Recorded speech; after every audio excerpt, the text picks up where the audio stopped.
I welcome questions during the seminar. We may not finish the seminar, so your choice on whether you want to raise your hand or not, but I love having discussion more than anything else. I do come from Penn State University, where I direct the One Health Microbiome Center. This is a center of 560 members, 125 faculty from 42 departments. One of the largest and most active microbiome centers in the country, and we are called the One Health Microbiome Center because we appreciate microbes as the base of the biosphere and three ecosystems that represent the One Health pillars. That's environment, ag, and human. And we're very interested in microbes that serve as the foundation of those ecosystems, but also the flow of those microbes through those ecosystems. We welcome you to come visit us and learn about the Penn State microbiome sciences as well. And we have the first PhD in the microbiome sciences in the world. We have many other opportunities for those that might be interested in checking us out a little bit more online. And it's in that light that I want to talk to you today about one of the most foundational aspects of biology, which is evolution. And in particular, I want to talk to you about the process of speciation through this foundation of the microbial biosphere. Not an often asked about topic in question. Let's go back to the luminary who publishes the Origin of Species in 1859. And Darwin spent decades bringing this text together. And he spent decades looking at animals and plants, but not microbes. So early days, microbes were certainly known, but it was early days to appreciate them. So his entire thesis of evolution is built off of animal and plant change.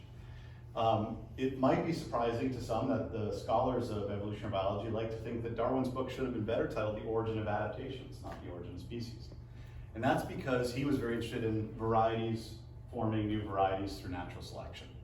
In fact, he asked this rhetorical question in the book: why is not all nature in confusion instead of the species being as we see them, well defined? Now, in the animal and plant world, species are, roughly speaking, well defined by visibility, by ecosystems, etc. If Darwin knew about genomic variation in the microbial world, he would have felt pretty validated. Because in the microbial world, microbial variants they reign supreme. Divisions between microbial species are very hazy because there's so much genomic and phenotypic variation in the microbial world.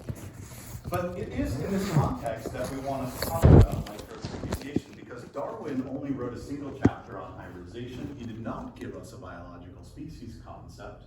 And to that matter, he left a lot for speciation biologists to actually figure out, which is why this book is more about adaptations, varieties forming new varieties that eventually become species, iteratively. So the first instance in historical record that I could find about bacteria and the origin of species comes from 1927 in a series of papers by Professor Ivan Wallen that were compiled into a book, no doubt linked to the origin of species, called Symbiosis in the Origin of Species, Symbiosis in the Origin of Species. And Wallen's claim to fame, although it's not much fame because he was kind of lost to history, was that he discovered for the first time, or observed, that mitochondria are bacteria. He was looking through various animal liver cells and noticed that inside those liver cells were mitochondria dividing by binary fission, which is a diagnostic character of bacterial division. And it was at that moment that he said, oh my goodness, these are bacteria, not some component of the eukaryotic cell, but something separate. He hypothesized that this was an ingredient of evolution and made a statement that bacteria may represent the fundamental causative factor in the origin of species, which at that time was still very much in question. What was the ingredient of evolution? Of course, Wallen is not well known in history, and part of the reason why he isn't is because the same year in 1927 that he started pushing forward this idea, H.J. Muller, who's a fly geneticist and founder of population genetics and the modern synthesis, discovered with his peers that mutations induced by X-ray radiation on flies links to their autosomes, their chromosomes. And so begins the ingredients of evolution through the lens of mutations induced by these radiation experiments. So Wallen's idea doesn't hold water in the context of having real evidence of where genetic variation is. But we are now revisiting some of Wallen's ideas in this context of microbes and speciation. So I want to convince you to some degree then that the early periods of studying the origin of species were both eukaryocentric, Darwin forms the thesis on animals and plants, and then nucleocentric, which is the modern synthesis is founded in light of animal and plant Mendelian genetics and diploid biology. Thomas von Morgan, another founder of the modern synthesis, goes so far as to say something that's wrong. He was so washed up in nuclear genetics that he wrote, in a word, the cytoplasm can be ignored genetically. Now today we know that the cytoplasm has DNA containing organelles such as mitochondria and chloroplasts. And I want to put this to the room to think about, because we need to be careful when we overstate what we think nature is when we don't have enough evidence. And it's in that light that I actually want to bring up this topic of microbes and speciation, holobionts and hologenomics. Because there are times when people are going to say things that go too far, and then they're ultimately proven wrong. And we want to remain open to the fact that Wallen's original ideas did end up being true, that the mitochondria are in fact bacteria or bacteria derived. It's going to take many decades before we get to the next instance of microbes being associated with speciation, and in a very direct way. This occurs in the 60s and 70s. This is Theodosius Dobzhansky's group, and Dobzhansky has a very large group of students over many decades, and he has one female in this particular picture in his group. Her name is Lee Ehrman, and she stands next to Dick Lewontin and several other notable biologists in evolutionary biology. Now, Lee publishes a paper called Microorganismal Basis of Infectious Hybrid Male Sterility in Drosophila polysorum. And this is a pivotal moment because she finds that subspecies of Drosophila polysorum that mate and make hybrids, well, they don't produce any fertile sperm. The sperm are completely sterile. And she's able to antibiotically cure that sperm infertility and show that bacteria are the cause of hybrid male sterility. That these blooming bacteria inside the testes are what the cause of the sterility is. First time anybody's functionally linked a microbe to what we call reproductive isolation, that is the reduction of interbreeding. Okay? Very important moment, and Lee is still kicking, still doing research today. And has in fact expanded on this story in the last decade or two. There she is. Okay, Lynn Margulis is somebody who has spoken or wrote about throughout the 70s and 80s a lot about microbes being an engine of speciation, symbiosis being an engine of speciation. She's of course most well known for the endosymbiotic theory in which mitochondria are bacterial derived. And she put a lot of work into advocating for that after Wallen's ideas kind of went to bed for many decades.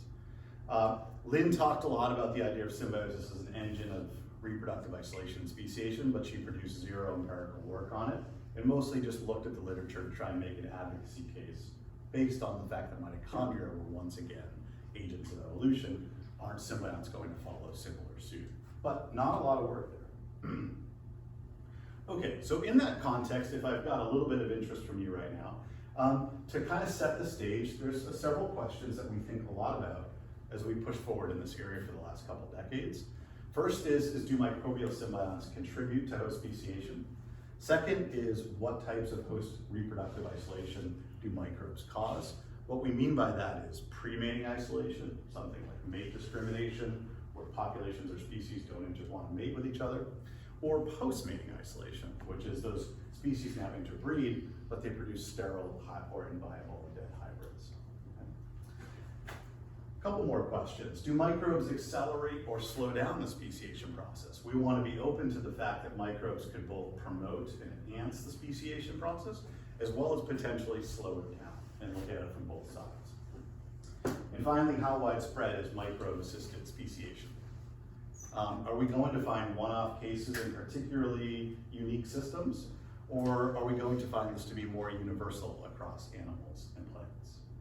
What would be your hunch right now? Okay, so let's take a model, a holobiont model, of how we get divergence from one holobiont state to another. Now in these two circles in the middle is the holobiont, which is the structure of the host and its microbiome, so all microbial cells and host cells. And on the outside circle is the phenotype, so some of the traits that this holobiont is expressing. And the idea is that there's an ancestral state of a holobiont that diverges into a derived state in yellow in this figure. So now the holobiont structure has changed and the phenotype has changed from its ancestral state. Further, if that changes enough, that there's enough divergence in the holobiont over time, that's going to link in with the speciation process.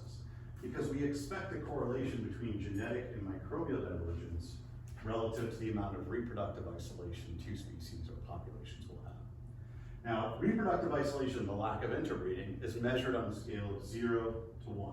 So at 0, all individuals of that population interbreed. There's no reproductive isolation. At 1, there's complete reproductive isolation. So now we have two populations and they do not mate, either because they discriminate against each other or they don't produce fertile or viable hybrids. Okay? So in this relationship, there's several ways in which you can achieve divergence of the holobiont over time. Just want to give you a flavor of what's otherwise known as the hologenome concept. So in order to get divergence, there are a couple ways to do it. One would be very standard. So you have a vertically transmitted microbe, an ancient bacteria that turned into the mitochondria, or your favorite nutritional symbiont in an insect or plant, whatever you might come to imagine. But that microbe could vertically transmit and evolve by descent with mutation and modification to a new state of a host and a symbiont.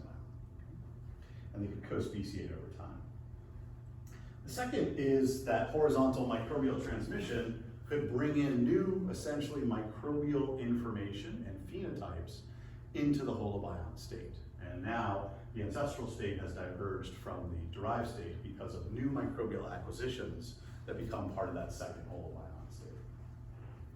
And finally, abundance changes can vary along the course of divergence. So even though these are identical microbes, if their abundance changes from something being non-helpful to helpful, or harmful to helpful, or whatever direction you want to consider, that microbial abundance change by interacting with the host in different ways can be a source of phenotypic variation that may prevent species from interbreeding, or these holobiont states from interbreeding.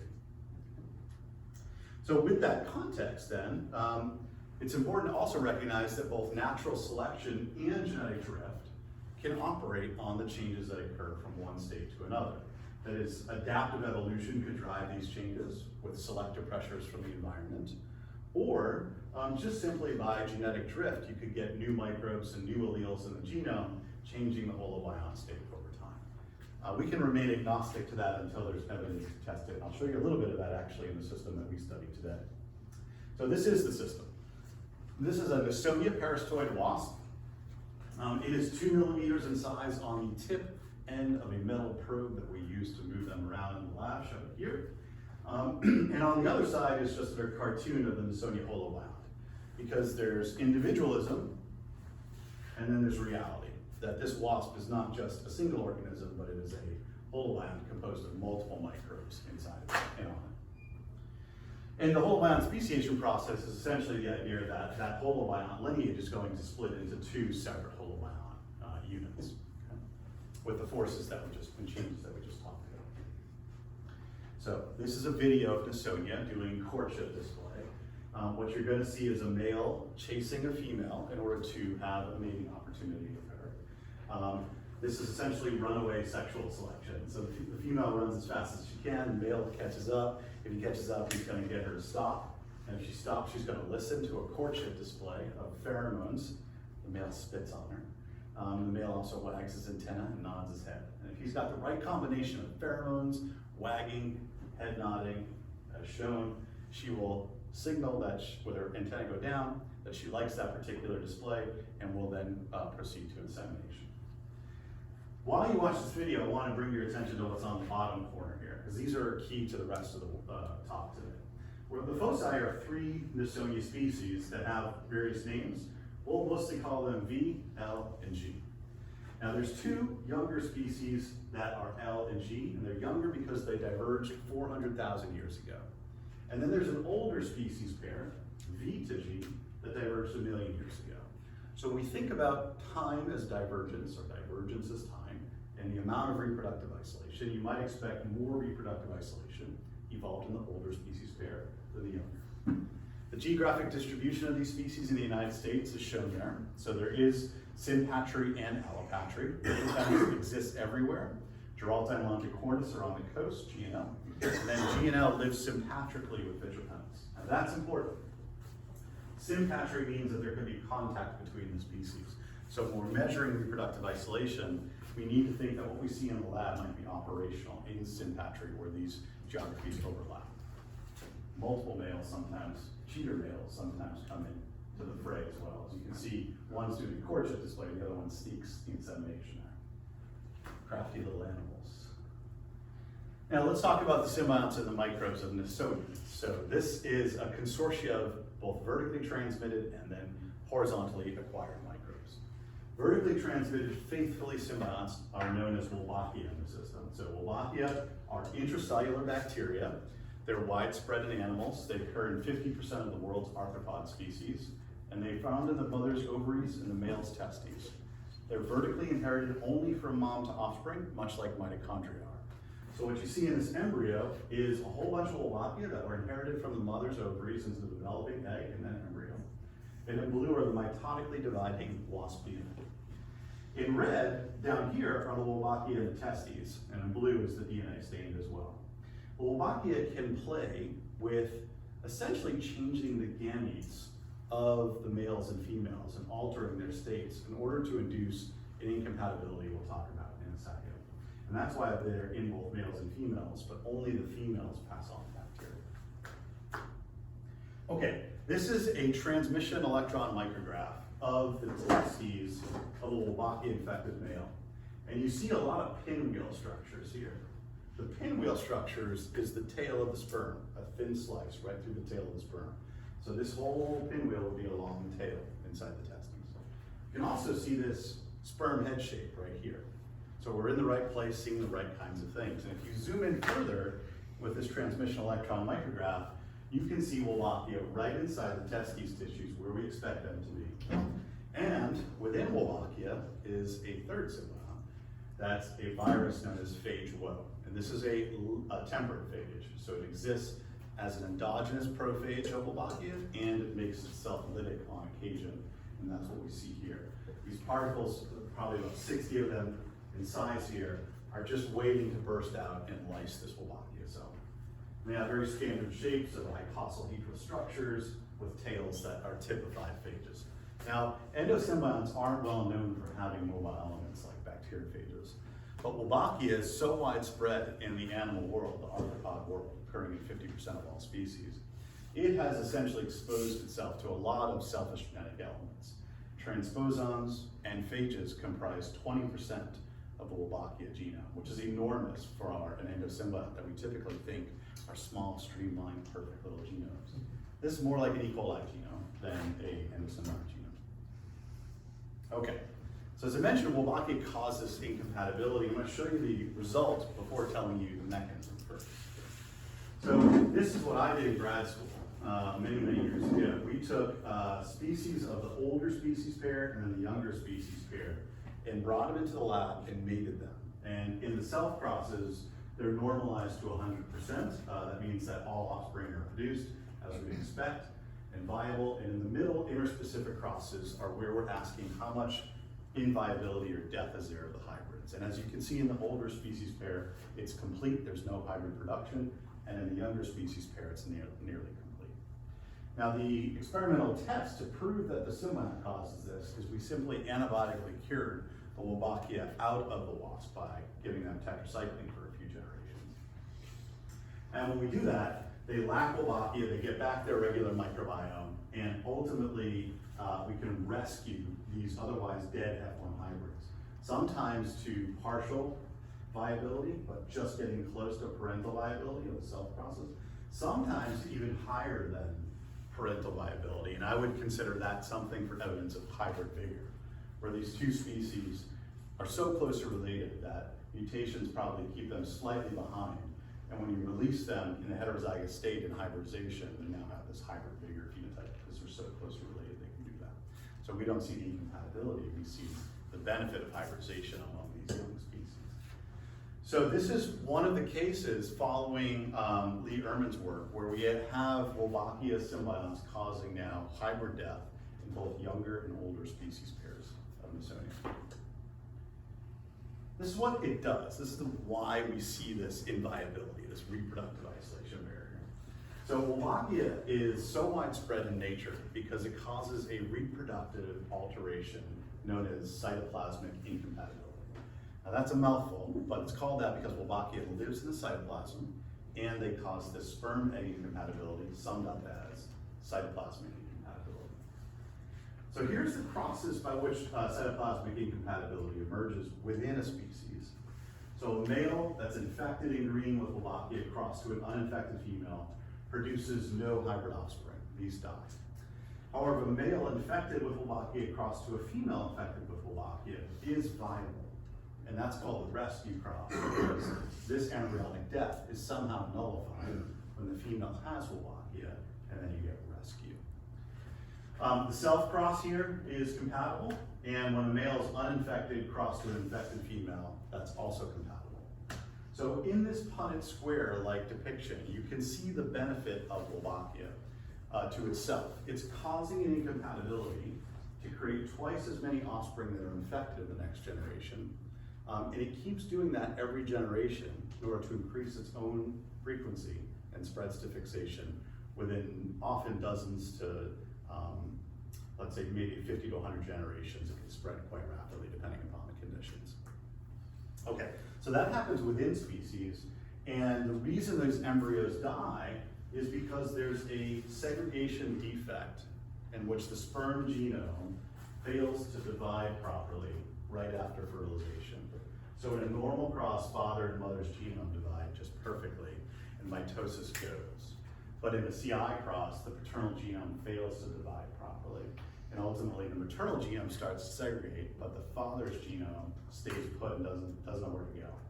And that creates a dead egg, otherwise known as an aneuploid egg. Sometimes these embryos survive past that initial defect, and then we get a embryo that is starting to go through a couple hours of division, but halts and stops. And we call this mitotic arrest, because there's portions of the embryo that lack mitosis. That's very abnormal. All right, so let me give you a model then of how we get Manoa species that have different Wolbachia, which cause cytoplasmic incompatibility in both directions. So let's take a look at this. Here's an aposymbiotic population that lacks Wolbachia. Now let's say it splits in geography to the west coast and the east coast of the United States, and then they acquire different Wolbachia strains. We'll call them W1 and W2. By cytoplasmic incompatibility, those symbionts selfishly spread within their populations and go to fixation. And in fact, in Manoa field surveys, all Manoa of every species have fixed Wolbachia, and they're genetically different between the species, so they do have separate strains. Now, the incompatibility between the species occurs because each Wolbachia modifies the sperm in a slightly different way. So W1 does it differently than W2. And the females with Wolbachia are looking for a specific modification to rescue or nullify. So when there's different Wolbachia on the male and female side, you get the reproductive incompatibility again. That's called bidirectional CI in this case. This is not just a one-off case in Manoa. So this is Drosophila simulans and Drosophila recens. These are mushroom-feeding flies that occur throughout the United States and Canada. And in one population there's Wolbachia, and in the other species there isn't. So CI occurs between Drosophila recens males in gray that have Wolbachia against subquinaria females that lack it. This would be that one-way bidirectional CI. In the hybridization zone, there's also mate discrimination, or what we call sexual isolation, and hybrid male sterility. It's the compilation of different reproductive isolation barriers that ultimately complete or reduce gene flow to near completion between the two species. Okay. So this is a thing that happens in nature repetitively in very different insect orders. These are some other putative cases in the literature that suggest Wolbachia might have a role in reproductive isolation, from crickets to bees, wasps to ants, etc. And I think that's just scratching the surface because Wolbachia occurs in 50% of the world's arthropod species. Arthropods represent 85% of all animal species. So we're talking about millions and millions and millions of arthropod species that harbor Wolbachia. And you could almost flip the question around and say, do we have so many arthropod species? Because Wolbachia is inducing speciation in those arthropod species. That remains to be tested, but certainly it's an interesting link between symbionts and arthropod speciation. Okay, so let's orient ourselves back to this model of divergence with reproductive isolation. In our case, there's an older species pair that has been divergent for 1 million years, and then there's a younger species pair that diverged for about 400,000 years. And in the younger species pair, where there's very little reproductive isolation, Wolbachia has essentially come into these two species and elevated it to complete speciation status. The point of that yellow arrow going to species status is it indicates that Wolbachia can come in quickly and determine the fate of the species status, often faster than the expected gradual evolution of genetic divergence and reproductive isolation between two good species, just from a genetic perspective. So symbionts can increase the speciation rate in a case like this. Let's focus in now on the older species pair. Are there any questions on that so far? Okay, so here's a portfolio of reproductive isolation in the older and the younger species pairs of Manoa. Now, as you would expect, if you look at F1 problems, F2 problems, infertilities, inviabilities, the older species pair has many more types of reproductive isolation because it's an older species pair. Over here. The younger species pair is largely isolated by Wolbachia-induced incompatibility, and that's about it, except for a little bit of mate discrimination. So here's a case where the symbiont came in early to the younger species pair and pushed it to completion or near completion. And then there's the case of the older species pair, where we don't exactly know when Wolbachia came into the system because there's an accumulation of multiple barriers there that might have assisted the speciation event. I want to take a lens now in on the older species pair problem that's unique to it. One of the most common studied reproductive isolation barriers in Manoa before Wolbachia was this F2 male death or inviability. The F2 hybrids in this older species pair died about an 80 to 90% rate in the larval stages of this older species pair. And this is in the absence of Wolbachia. When Wolbachia is removed, you can make hybrids and get these F2s, and then we see catastrophic 90% death in those hybrids, but not in the younger species pair.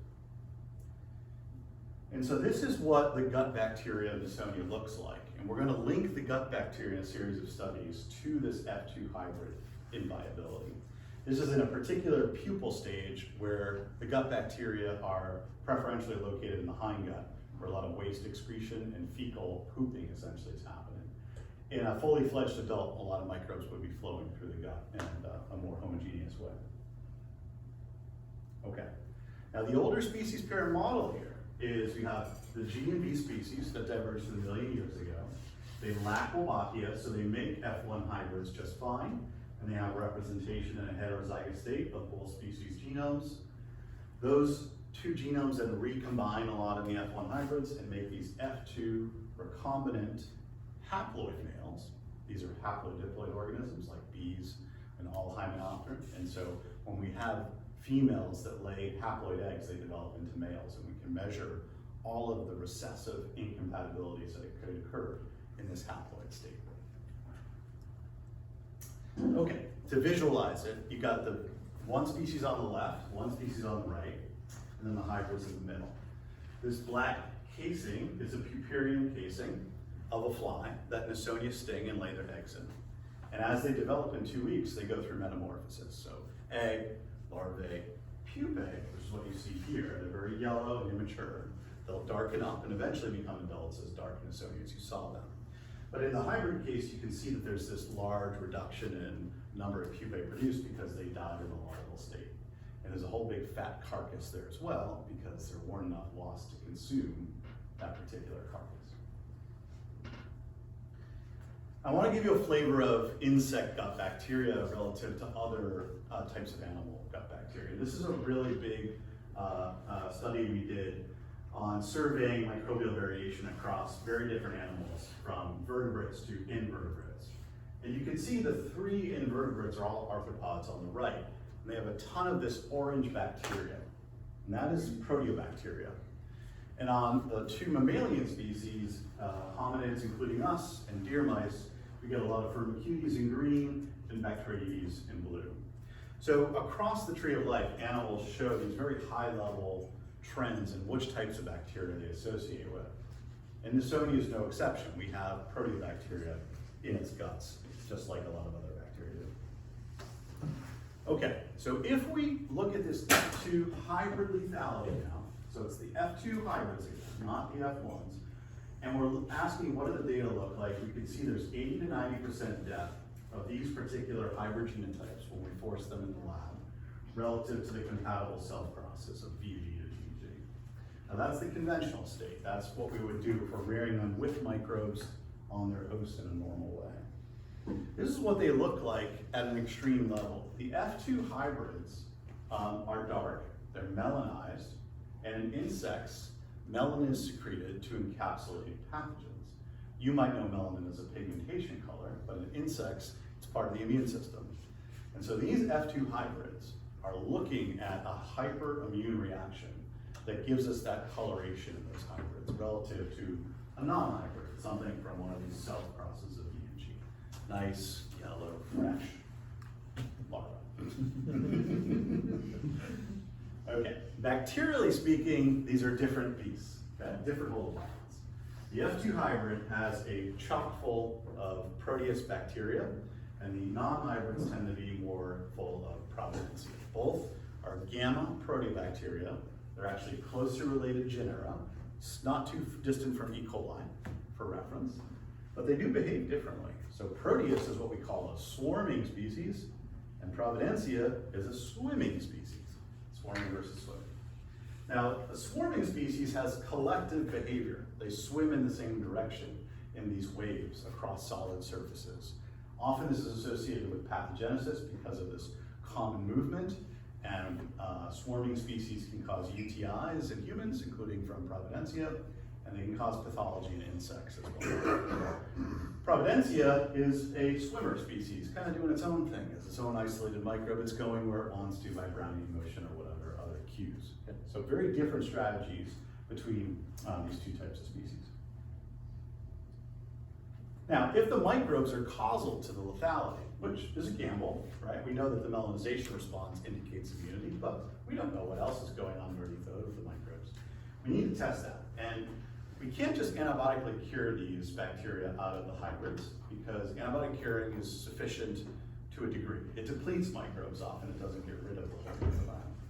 So grad student Rob took a year to develop the first germ-free rearing system for our parasitoid wasp of Nisonia. And what he did was he took fly pupa, crushed them up, extracted the hemolymph, sterilized the hemolymph, put it in a transwell basket in yellow here, then put a filter over that transwell basket, and then placed sterilized chloride washed embryos onto that transwell basket. And he simulated now these wasps feeding on fly food, hemolymph, in a very sterile state. And much to his surprise, he got 59 eggs to develop into 54 pupae in that germ-free rearing system. Sounds easy in one slide, but there was sweat and tears for sure. With that, we could then measure whether hybrid lethality could be rescued in an in vitro state like this. All right, and that's exactly what happened. So, second strike for symbionts. When we remove the symbionts, hybrids are alive again. Like in a Frankenstein moment, they come off the table and they're like, hey, I'm back, let's go. And these are very viable hybrids, they live. But in the conventional state, they're of course dead. And then we can put microbes back into the germ-free state here. And when we do that, we can reinstate a significant amount of the hybrid lethality. So the microbes, and we don't put all the microbes back in, we put in a couple of Proteus and Providencia and E. coli. So we're not simulating the whole community. Some of the microbes can elicit a significant amount of mortality, but maybe not all of it, because we don't have all of the microbes put back in the community. Yes, question, go for it. Do you put the original microbes back in each cell? So the Providencia and Proteus are original. They were cultivated from Manoa, but we didn't put the whole community back because we can't cultivate the whole community. You only cultivate a subset of the community. Right, but there's gonna be difference introduced bacteria, the hybrids and non-hybrids. Definitely. Yeah. So that can explain some of the nuances of the differences there. And also, it's a germ-free system being exposed to the bacteria. Germ-frees are gonna be wonky in various ways, so they may not behave exactly like conventionals do anyways. Yeah. All right. Well, a key question would be, if the Proteus kill the hybrids, are they the same Proteus that occur in the non-hybrids at low abundance, which we do know they do occur at low abundance in the non-hybrids. So to genomically evaluate that, we sequenced the Proteus bacteria cultivated from hybrids and non-hybrids. You can see the label suggestive of hybrids or not. Basically, the answer is whether they're hybrid or non-hybrid, the Proteus bacteria are basically identical. There's a little bit of genetic variation between them, probably because of sequencing coverage, but none of it segregates with whether it's a hybrid Proteus or a non-hybrid Proteus. So the same microbe in parents that was not lethal becomes lethal then in hybrids. Important tenet of this model of speciation by microbes coming, or at least existing in parents as well as hybrids. But it's not all about the microbes in a holobiont state. There's a problem with these hybrids is too, they hypermelanize, right? And so it could be this catastrophic breakdown of the holobiont system, that the genes don't work with the microbes, the genes don't work with other genes, and all of a sudden you get hybrid death. Okay, so let's take a look at that. You're looking at a immune system expression profile, a heat map. And on the left column is germ-free, and on the two right columns are inoculated and conventionals. Now those hybrids die, the germ-frees don't. And what do you see that's different? There's a whole lot more red and black in the ones that are dying versus the ones that aren't dying. So the immune system in the ones that die, the conventionals and the inoculateds, are upregulated. It's upregulated, the immune system relative to the rest of the genome. And in the germ-free state, the immune system is underregulated. Non-causal, but correlational with the immune system breakdown is part of the story here for why these hybrids are dying, as much as the up-blooming of this Proteus pathogenic variant. Okay, so the genetics of this hybrid lethality had been a target of interest in the field for decades before the microbes were. And people have spent years trying to map where these genes are on the Manoa chromosomes, and there are 5 of them shown here of varying lengths. And what types of genes are they? And what they could get to is at least regions on the chromosomes, 4 QTLs, areas of the genome that link with this hybrid lethality, and make the difference between whether you're a dead hybrid or a live hybrid. And what I want to show you is that when you have hybrid death, that is, you see hybrid death, that genotype of that hybrid doesn't live to past the larval state. So that means certain regions of the genome aren't going to be proportional to the rest of the genome. The genes that contribute to the lethality will never be observed after the larval death. So it's called marker ratio distortion associated with the lethality. And that's what we see in this observed state. So you can see these 3 alleles here, 1, 2, and 4, have a non-Mendelian ratio. So 50% frequency would be normal for alleles that aren't part of any hybrid viability. But if there's a bias in the way the genotypes emerge as adults pass the larval state, then we should see biases in the allele frequencies. And indeed, you can see that in red. But in the germ-free state, when we cure all of the hybrid lethality, we restore the genotypes that survive to adulthood to a Mendelian 50-50 sex ratio for the exact same regions that are associated with hybrid lethality. So the point here is that hybrid lethality is caused by genes and microbes breaking down together. And when we pull the microbes out, the genes no longer elicit the hybrid lethality and they experience normal 50-50 Mendelian ratios. Okay, so this is a model that I'm not going to get into the details with, but it walks us through essentially the types of ways in which a hybrid could die from just genetic interactions in the nuclear genome on the left, versus a more of a hologenomic model of genes and symbionts contributing to the hybrid problems. And the point I want to make without belaboring this is there are 3 ways to get hybrid death on the genetic model and 6 ways to get hybrid death on the hologenomic model. Twice as many opportunities for hybrids to die based on gene-microbe and gene-gene interactions than just gene-gene interactions. And so we think that the reason we see symbionts playing a role and the microbiome playing a role in the hybrid death here is not special because this is just Usonian, but rather this is just one case at the tip of the iceberg because we're going to expect more and more cases of animal and plant hybrids that experience these kinds of microbial-induced reproductive isolation barriers.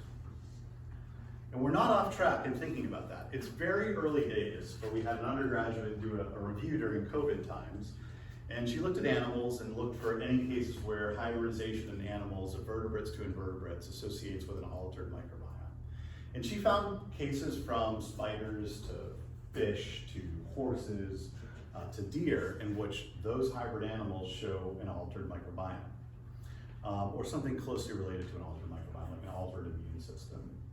So as such, we know these are just phenotypic characterizations, they're not causal, but they're suggestive that there's more to find out there. Okay, any questions on that so far, on that F2 hybrid lethality, hybrid malady stuff? Okay. I want to wrap up with an evolutionary point about microbiome changes across related host species. So if you were to take a closely related complex of your favorite organism, let's consider plants, let's consider coral, let's consider it starfish, whatever you're studying, and you were to ask, how are microbiomes related across those related host species? One answer is it could be random, that there's no pattern between host genetic relationships and microbiome relationships. In other words, all microbes can colonize these closely related hosts without any degree of pattern. The alternative would be that there's something deterministic about how microbiomes assemble across related host species, such that phylogenetic relationships of the host nicely correlate with microbiome relationships for those particular hosts. So now we have microbiomes that are evolutionary informed rather than randomly assembled with respect to the relatedness of the host species. And there's a way to measure that in a couple different ways, one of which is a topological congruency test, where you take the phylogeny of the related host species and you ask, is it topologically congruent, branch for branch, to the microbiome relationships of a hierarchical clustering dendrogram, is what we call that. So on the right is the clustering dendrogram, and on the left is the nuclear phylogeny.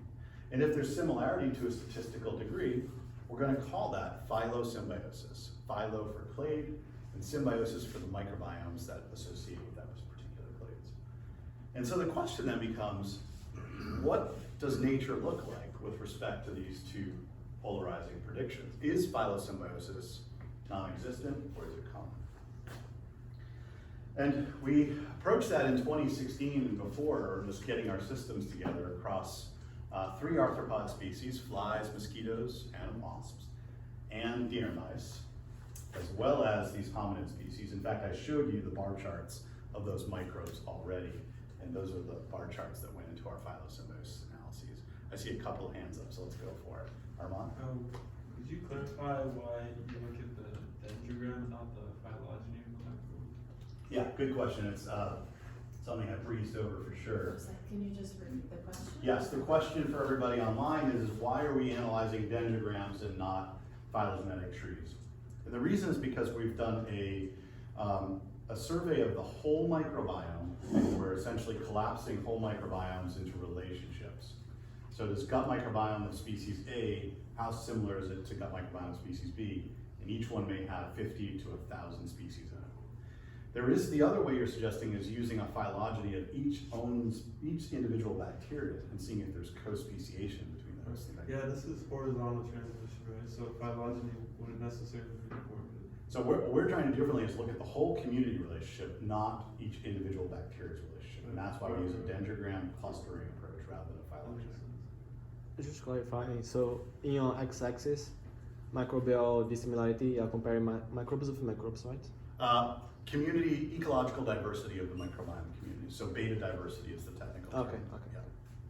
The question was what's the base of the x-axis for microbiome dissimilarity, and the answer is beta diversity for ecological diversity. Okay, these are our systems, these are our results. So each of the 5 clades are divided into the ones we measured, and wherever there's a line connecting a host tree and the microbiome tree, wherever there's a line connecting similar colors, that's a phylosymbiotic relationship. And wherever there's not a line, you can see some non-lines in Drosophila. For example, there's 2 species that don't show a phylosymbiotic relationship. That's not evidence for phylosymbiosis in those 2 particular species. But we can apply topological congruency tests across the whole group and ask, is there statistical significance for phylosymbiosis? And the answer is yes, in all 5 of these clades. We do not fail to see phylosymbiosis in any of the clades. While there's variation in the degree of phylosymbiosis, it's present in all of them. Moreover, no matter the evolutionary age that we tested, from 1 million years of divergence to 100 million years of divergence, phylosymbiosis likes to say hello to us in the data. So it's always there. There's not like a Goldilocks zone that we found where phylosymbiosis exists and it doesn't exist. It's a perfect spot for it, not in these cases at least.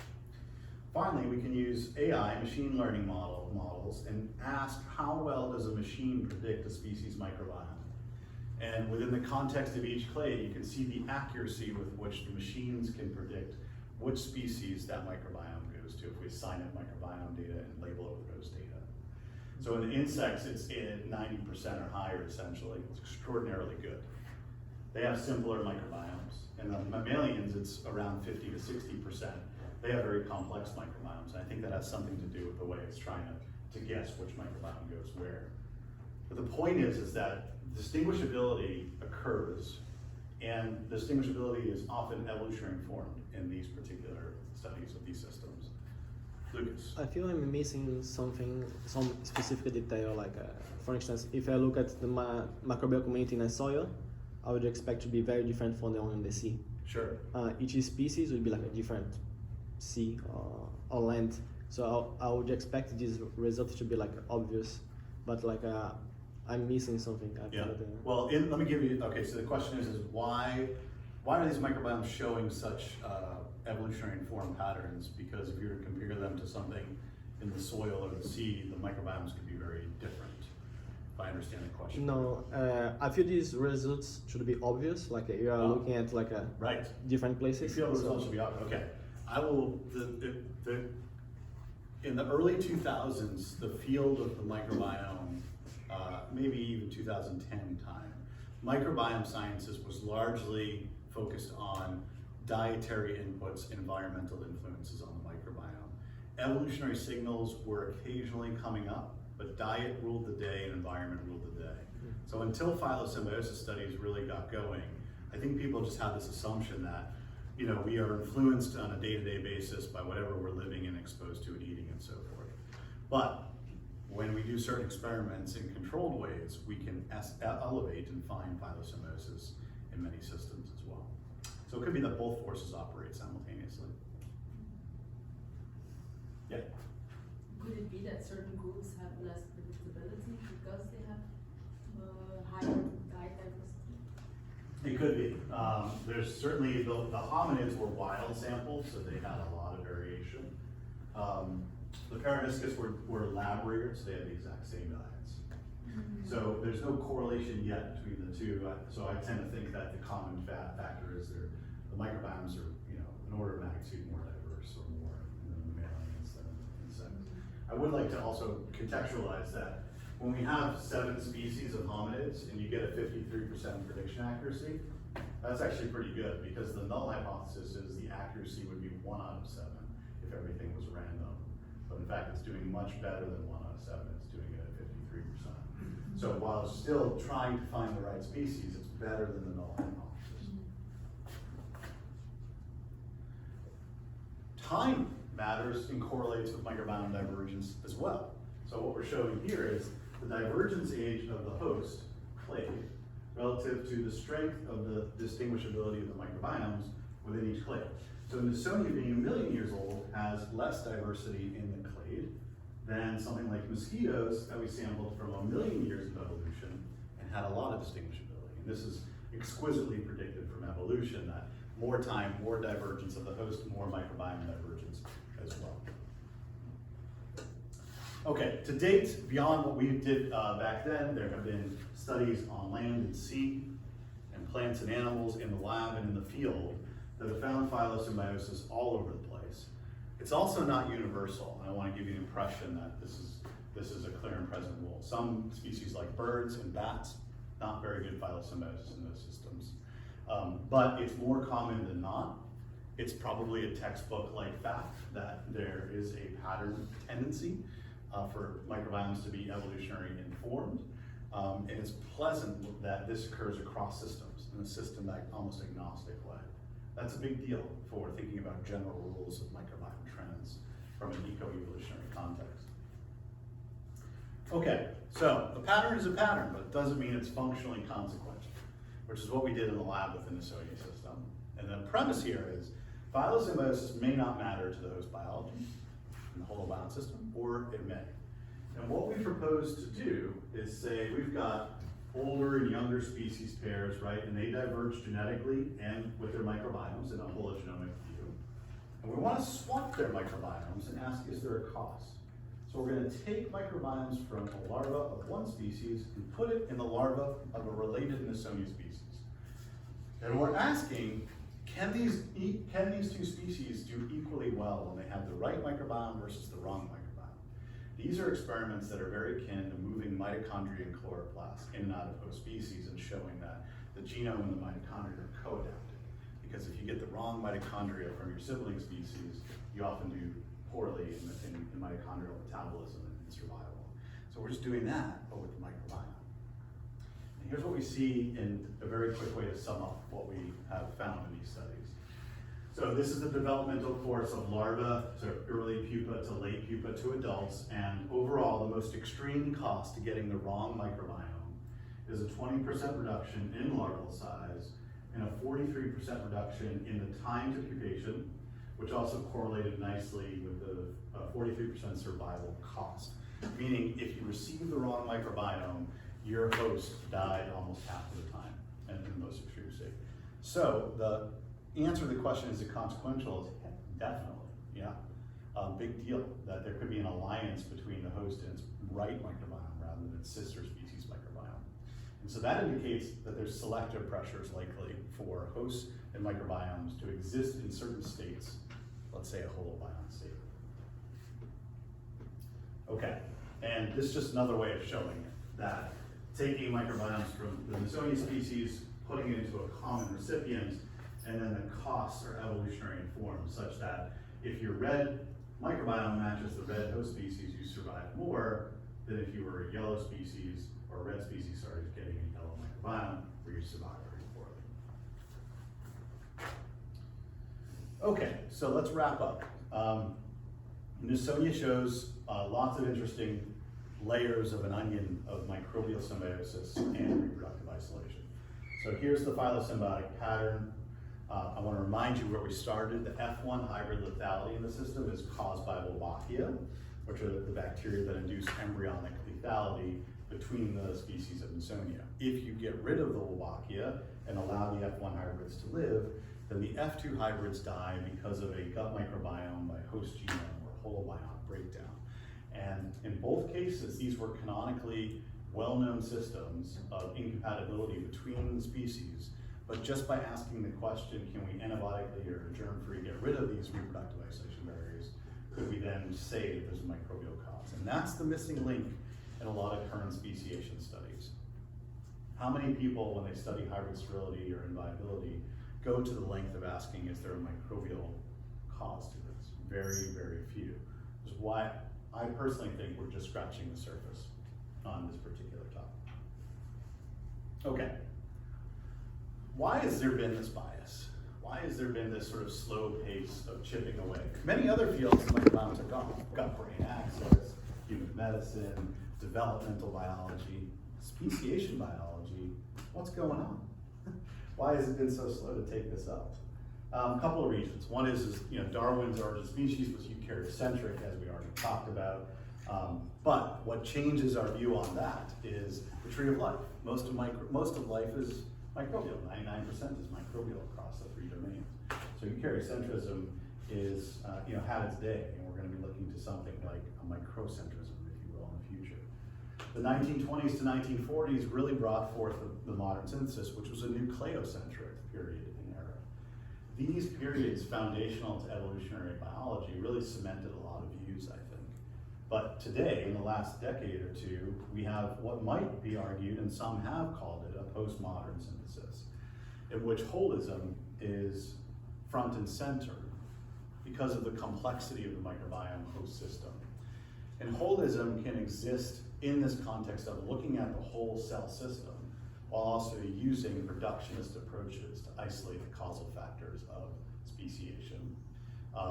And so as we move forward, the thought would be that there will be more modeling coming from the group here on the theory of microbial induced speciation, or assisted speciation, and more empirical systems that allow us to show how widespread this process may actually be.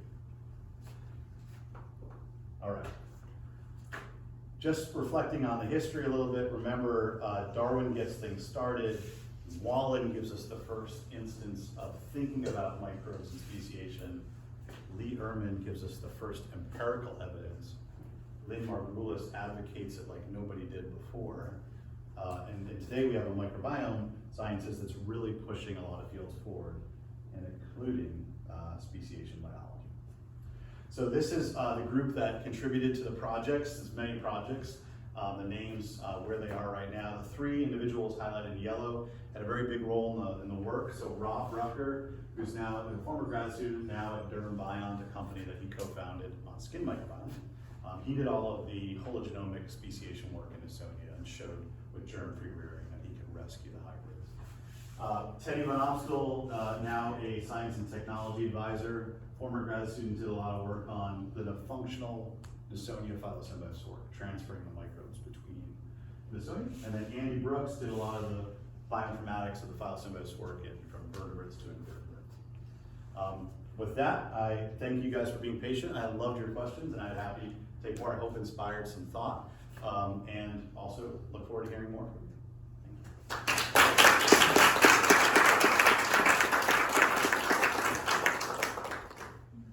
Do we have time for questions? We'll take a couple questions before we break for Kauhana, but I'd especially like any online folks to feel free to raise your hand, and you can go ahead and unmute yourself also. But I guess while we're waiting for that, does anyone in the room have any questions for Seth? Yeah, I have a question. I mean, first of all, I absolutely love this. It's path-breaking, and so in comparison to the overall significance of this, my question is really kind of fine scale. Sure. So, and it pertains to that picture specifically, actually, where you have the F1 hybrid and the Wolbachia story, Yeah. and then you have the bacteria story, the Okay. microbiome story in the F2. Yes. And you said that this, and then you said that you could take out, so to speak, the Wolbachia story Yes. and set it aside. Yeah. And but that bothers me. Sure. Because that, why isn't that then preemptive? And so that couldn't one say that answers the picture, the question, and that one need not proceed downstream to the F2. Yeah. We've already got the species isolation at the F1 due Yes. to Wolbachia, Yeah. and you're pursuing something which is incidental Yes. to the main question. Yes. And then there's a secondary thing to that. So that you showed, and it's really great, this congruence in the phylogenies of the, well, as you say right there, the Yeah. microbiota and the host. Yeah. And do you get that both, and then you say that 50% of the arthropods have Wolbachia.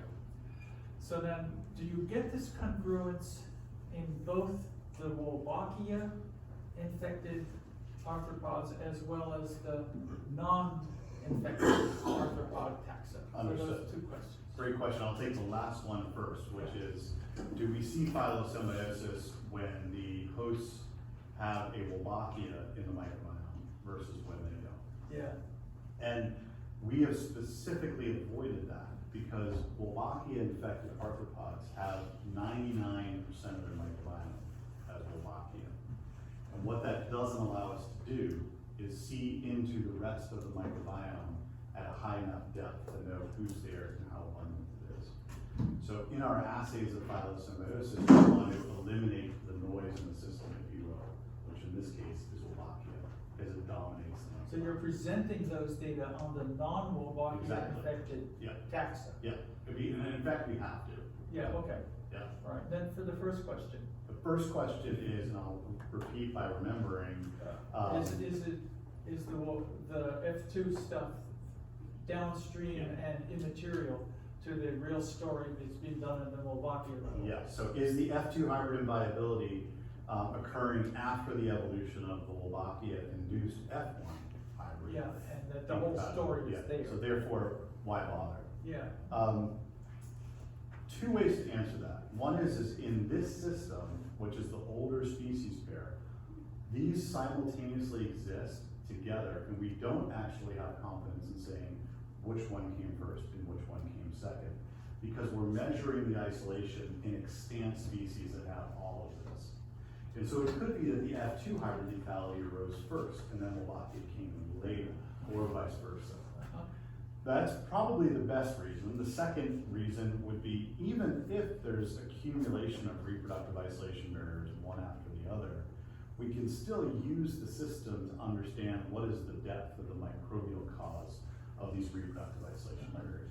Because that's just sort of the continuity of the speciation process. The older you get, the more isolation you get. And we'd still like to know, is there a microbial basis to that additional isolation evolution after the first big isolation barrier? Because at some point, maybe the first isolation barrier wanes, and the second isolation barrier then contributes to the system. Yeah, maybe Wolbachia gets lost at some point due to its thermosusceptibility to high temperatures in the environment. And then what you have left is the other isolation barriers holding everything together. yeah. So those are two fair reasons why we want to know the microbial basis of those traits. Other is that, you know, it was a very well studied trait. The hybrid lethality in the F2 generation was prototypical genetic by genetic interactions for decades in our field, until we uncovered the microbial. So it really was sort of a philosophical importance and reflection as well as a biological. Thank you. Yeah. I think we should continue our conversations outside. Any but- questions online? No, Okay, all right. People, I think people had to jump off, Okay. but, all right, let's thank our speaker, everyone.